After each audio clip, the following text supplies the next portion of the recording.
मोअज़्ज़ज़ नाज़रीन, वीडियो देखने से पहले हमारे चैनल को सब्सक्राइब करें और घंटी का बटन दबाएं ताकि हमारे तमाम वीडियोस आप तक पहुंचते रहें। बहुत शुक्रिया।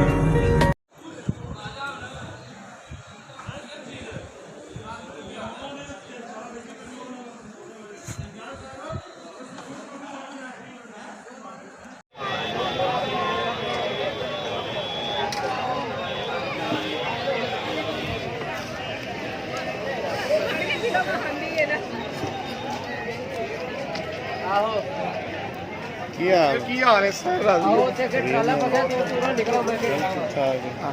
किधर फिर दे बस अभी गेड़ा चक्कर कटना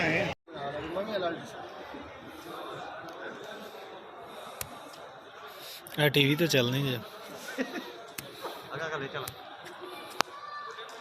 आया हम चलिए रहा